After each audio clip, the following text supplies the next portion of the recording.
Welcome to Practical Tactical. Today I'd like to speak about gun control. There's a rash of new gun control legislation being proposed both in the US and in Canada right now. And I want to talk about it a little bit because I think this is really a question of common sense. And regardless of what side of the gun control debate you might happen to be on, I think I have a legitimate point or a perspective that you need to consider when you're talking about gun control. And I'm going to ask you kind of a common sense question. What I have here is a little arrangement of, I've got a crowbar, a hammer, and a wrench, and I have a nail. And if I ask you about how you want to pound this nail into this piece of wood, you're probably going to want to use the hammer.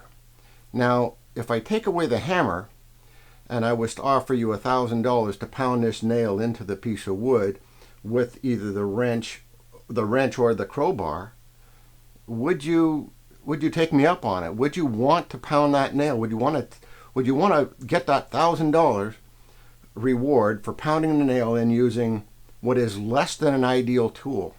So the crowbar can do it, and the wrench could do it, I'm pretty certain. Without demonstrating the point, I think anybody with a certain amount of common sense would realize that I could use this crowbar to pound this nail into this piece of wood, or I could use this wrench to do it. Now, my first choice is simply going to be the hammer. Now, if we just apply that same common sense to the gun control debate, in the States they want to ban certain calibers, whether it's 9mm, .223, .308, take your pick, it doesn't matter. So if somebody wants to use a certain caliber to do something, what are they going to use? They're going to use the next best thing, whatever is left, whatever's available. So they're going to want to go to, pick your choice. If I take away the hammer, what are you going to use? Might be the crowbar, might be the wrench, whatever your choice is. But it just moves the method, the tool being used, from one tool to the next progressively adequate tool. So if we take away AR-15s, then what are you going to use? When these guys go on a rampage with killing spree, however they're going to do it, they're going to use the next best thing, whatever they have available to them. And the concept of prohibiting something because it's the tool of choice, prohibiting the hammer in this case, then all you're going to do is find more clever ways to use the crowbar or the wrench. And it doesn't really change the outcome. If I have to drive that nail into the piece of wood, I'm going to find a way to make that happen. So what exactly does this train of thought, where does it take you? In my opinion, you take away AR-15s, you take away handguns, you're going to use whatever is left. And eventually, if they ban whatever's left, let's say it's lever-action rifles or pump-action shotguns or just regular semi-automatic rifles, you're going to be banning everybody's hunting rifle because that's what they're going to use. And then after a few years of people getting sick and tired of people getting killed from hunting rifles, we're going to ban all hunting rifles. And then what? They're going to ban, sharp sticks or swords maybe? Maybe long pieces of steel that you could sharpen into a sword? It doesn't end. It only ends with everybody in a padded cell being fed by the government, whatever the government is willing to feed them.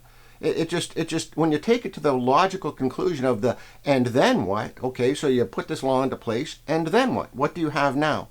Does it eliminate violence? Does it eliminate, mental illness? Does it eliminate any of the root causes of why somebody chooses to drive the nail into the wood in this case? Once somebody is committed to the task, they're going to just naturally use the next best, whatever the best tool they can use to achieve that task. So I really don't see a distinction to bias people against a hammer when a crowbar can also be used and a wrench can also be used. And if you want to talk about firearms specifically, we can manufacture firearms from gas pipe. We can manufacture firearms with a regular, the most modest of tools. They find firearms inside prisons. So people can manufacture improvised weapons. There's other ways to do it. And I don't want to educate people on how to do that. The point is it can be done with a little bit of knowledge, a little bit of thought, a little bit of insight. Weapons can be manufactured all sorts of ways. and you look at the thing that happened in Boston with the marathon. There's all kinds of creative ways people can be very, very destructive. And once they commit to that, and all you're doing by taking away the tool of choice is driving people to the next best tool of choice. So I don't know. I just want to put that out to you guys to consider when even I see this even in the forums where there's a debate where somebody will say somebody wants to ban an AR-15, and the argument is, well, an AR-15's never been used in a crime. Well, that doesn't matter if it's been used in a crime or not. It doesn't change the point, because you're already buying into that narrative that it's okay to ban something if it's used in a crime. Just the very fact that you're willing to discuss that one simple point, that it's never been used in a crime, so therefore why should they ban it? That is not justification. That's not an argument against gun control, in my opinion. You're basically embracing that same train of thought that we can ban a hammer because we used it to pound nails. It doesn't make sense, because you're just going to take it to the next thing, and you're buying into that argument. And believe me, that these liberals are not stupid. They know they can't take away all your gun rights today in one easy sweep.